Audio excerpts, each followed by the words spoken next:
Testing, testing. Take number 227. I hope it works. Been having technical difficulties. What's going on, my crypto killers? What's happening? Nothing much in the market. We're going up. We're going down. We're doing some chop solidation and we're waiting. So, what do we do when we're waiting? We have faith. Faith in God. Faith in our Creator. Faith in crypto. We have patience, because patience is a virtue. And we have persistence.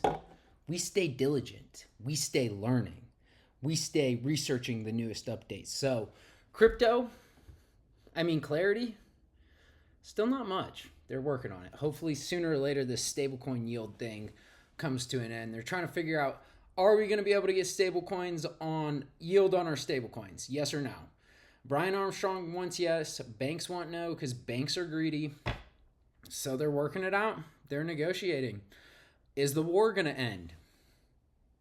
Apparently, Trump's going to talk about it tonight. He's coming on doing a little speech. Going to give his update. Probably just be like, hey, bro, USA's killing it. We hitting them with bombs. You know how Trump is. Old Donnie T. So yeah, seriously though. These are life lessons we are learning in crypto. Patience, faith, and persistence. No matter what sort of business you want to start, no matter what you want to do in life, no matter if you want to be an actor, no matter if you want to be a doctor, you need patience, faith, and persistence. The patience to show up every day, even when it's tough. The faith to keep putting in the work even when you don't know if it's happening, and the persistence and the patience to wait until it happens. I might have got those out of order. Anyway, one thing that came up today is the PMI chart, the old Purchasing Managers Index, and I hope this works because if this messes... So basically the PMI, they interview all of these businesses to say like, how's it going? Are you guys doing well? You know, purchasing a lot of shit? Is business cooking? And the 50 is, it's working. The 50 is kind of like the midline. So basically, whenever we're above the 50 on the Purchasing Managers Index, that means that we are in expansion. The economy is doing good. We're kicking. And when we're below the 50, it means we're in contraction. Businesses are struggling. So the print came out today for the month, and it's still over 50. Last month we were at like 52, and this month we're like slightly higher or right the same, right around 52, which is a great sign for crypto. So on the bottom here is the PMI chart, and on the top we got Bitcoin. So if you look, this is back in 2016. You know, PMI is pretty low. We're at like 47. PMI starts going up. Look at both of these. Look at both of these. PMI starts going up.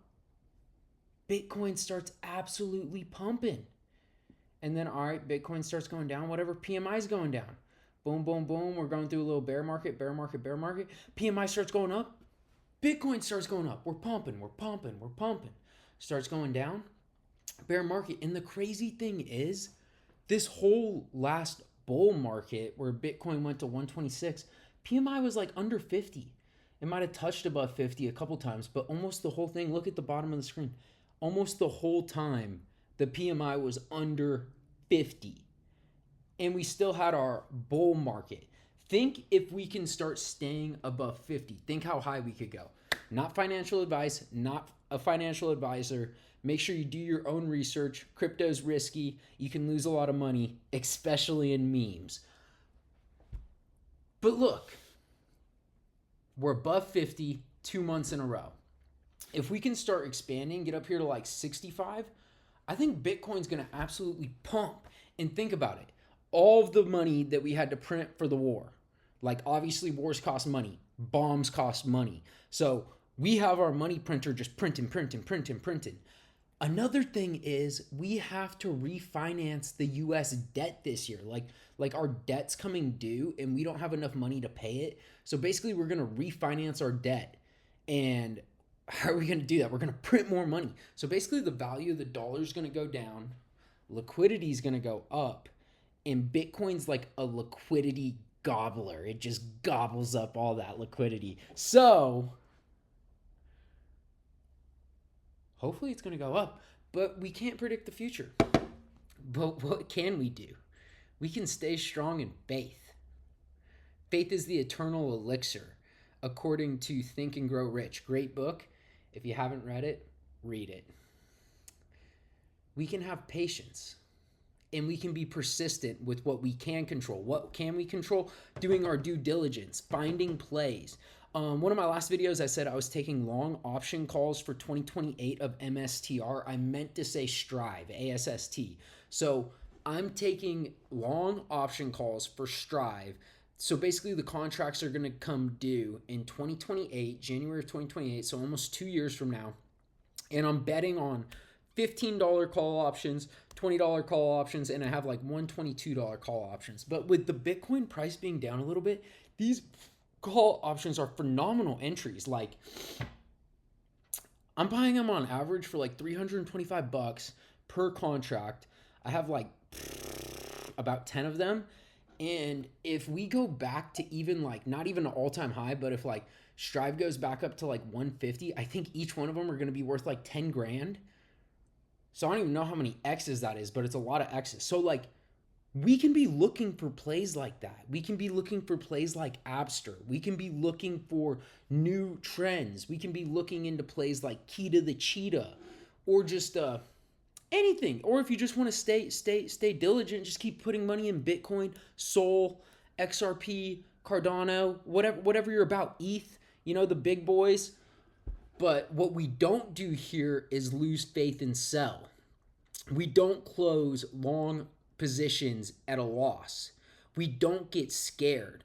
We prepare for what are we going to do if the market does go lower. If we do have a crash, we have to have a plan.